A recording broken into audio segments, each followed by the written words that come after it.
Hello ឥឡូវនេះវីដេអូទី2ខ្ញុំចង់បង្ហាញបងប្អូនមិនទៅពេលយើងបរឡានទៅឲ្យគុយវាអស់ឲ្យគុយតាមផ្លូវទៅឡានវាលលាត់អញ្ចឹងអីអញ្ចឹងណាអានេះខ្ញុំបង្ហាញរឿងអីបានវាកើតអញ្ចឹង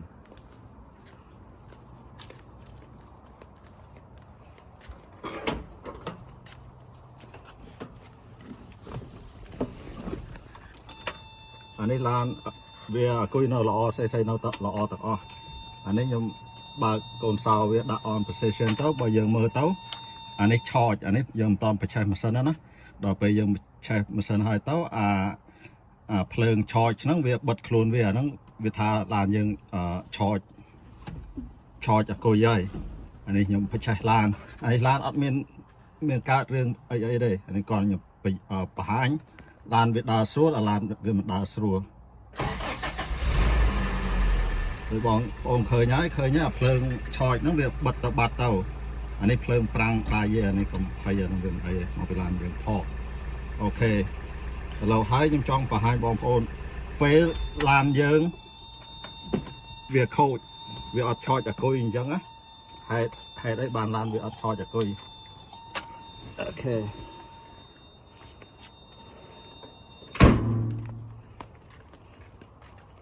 មកកន្លែងនេះទៅ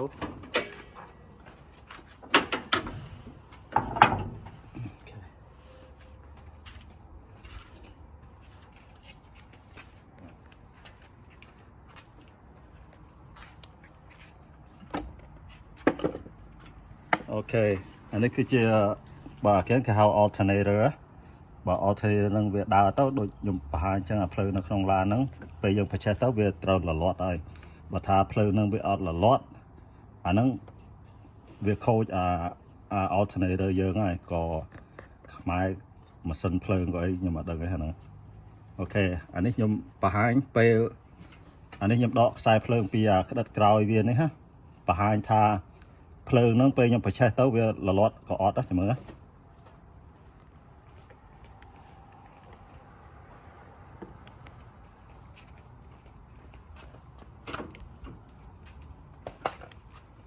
ខ្ញុំដកខ្សែភ្លើងចេញ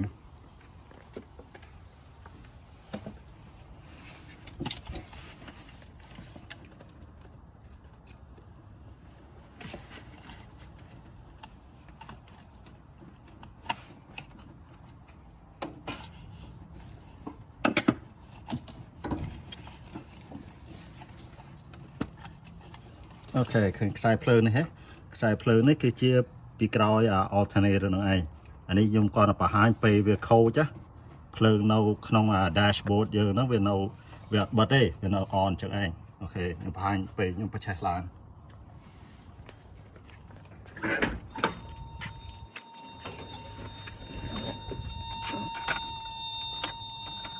ឃើញណាភ្លើងហ្នឹងចាំមើល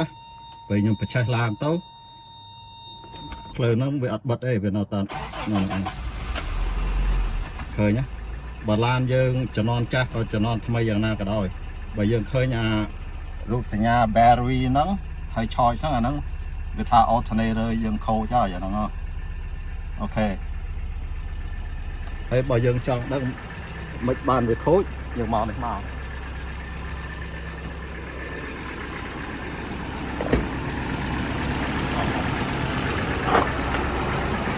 អូខេអានេះយើង check មើលភ្លើងឡានណាcheck មើលភ្លើងឡានយើងដាក់នៅអា volt meter នេះយើងដាក់ក្នុងDC ទៅអាហ្នឹងមកពីឡានយើងក៏ on DC យើង connect ភ្លើងអូខេបើនេះបើថា alternator យើងវាខូចអានេះវាbattery voltage ហ្នឹងវាគឺជា battery voltage នៅអាគុយយើងឯងអាហ្នឹងវាថាវាអត់ charge ទេបើវា charge វាត្រូវ battery voltage វាពី 13.9 ឡើងលើហ្នឹង 13.9 អូខេអានេះយើងចង់បង្ហាញពេលយើងដកខ្សែភ្លើងពីក្បាលអាគុយនេះទៅជាមួយម៉ាស៊ីនវាលលាត់ខ្លួនវាចាំបន្តិច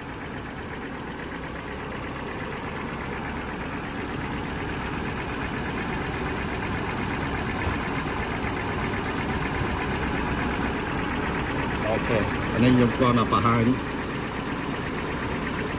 បើ alternator យើងដើរធម្មតាពេលយើងដកខ្សែភ្លើងហ្នឹងវាអត់លលាត់ម៉ាស៊ីនទេអានេះមកពីalternator ហ្នឹងវាអត់ដើរវាខូចដល់ពេលយើងដកខ្សែភ្លើងខាង negative side ទៅវាលលាត់ភ្លាមយើងដកភ្លាមម៉ាស៊ីនលលាត់ភ្លាម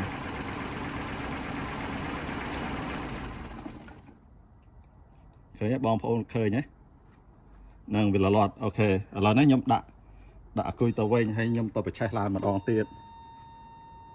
ខ្ញុំដោតខ្សែភ្លើងនៅ alternator នៅក្តិតវានឹងវិញទៅហើយខ្ញុំបង្ហាញពេលalternator ហ្នឹងវាដើរធម្មតា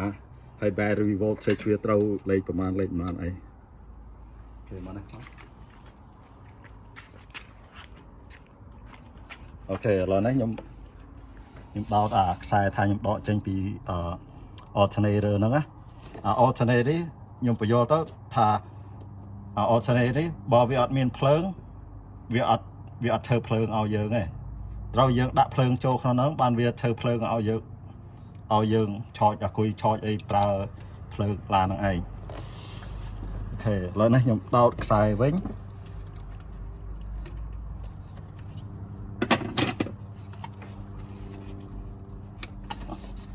អូខេឥឡូវនេះមកចូលឡានខ្ញុំបង្ហាញវិញ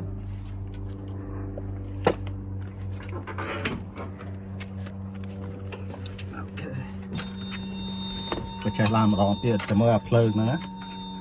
អាភ្លើងឆោចហ្នឹងពេលខ្ញុំបញ្ឆេះឡានទៅអាភ្លើងឆោចហ្នឹងវាលលាត់វិញហ្នឹងមកគេប្រាប់ថា alternator យើងហ្នឹងវាដើរវាអត់ខូចទេឃើញទេហើយទៅខ្ញុំចង់បង្ហាញភ្លើងដែរភ្លើងនៅអាគុយ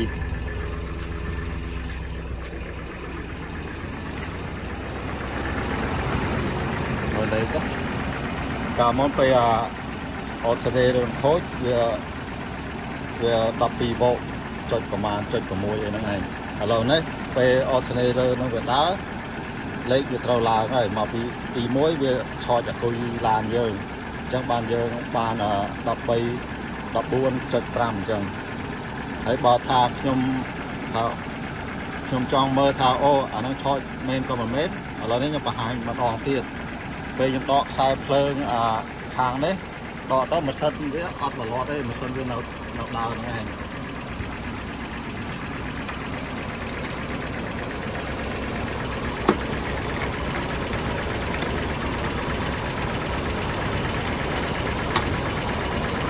ចាំមើល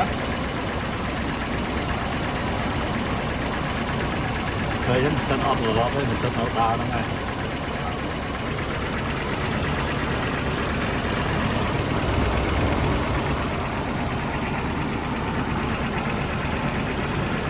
អូខេហ្នឹងវាអស់ហើយអាហ្នឹងគាត់ឲ្យបញ្យល់ថាពេល alternator យើងខូចពេលយើងដកខ្សែភ្លើងនេះមកវាលលាត់ភ្លាមហើយទៅគាត់ថាទី1ថាអូយើងបកទៅវាលលាត់ម៉ាស៊ីនអីភ្លើងវារៀងអ៊ីវនៅក្នុងឡានយើងអញ្ចឹងណាភ្លើងឡានវាអ៊ីវភ្លើងក្នុងឡានទៅអ៊ីវឡាននេះទៅវាខូច battery ហើយវាខូចអាគុយក៏ខូច alternator បើថាយើងដកខ្សែភ្លើងមួយអញ្ចឹងទៅម៉ាស៊ីនវាដើរអាហ្នឹង alternator វាអត់ខូចទេបើវាខូចអាគុយវិញវាខូច alternator ទេបើថាយើងដកខ្សែភ្លើងមកម៉ាស៊ីនលលាត់ភ្លាមអាហ្នឹង alternator វាខូចហើយអូខេឥឡូវហ្នឹងចង់ទៅយល់បងប្អូនប៉ុណ្្នឹងឯងបើចូលចិត្តចង់ដឹងអីនឹងរឿងឡានទៀតcomment មកហើយជួយ like ហើយជួយ subscribe ផងអរគុណ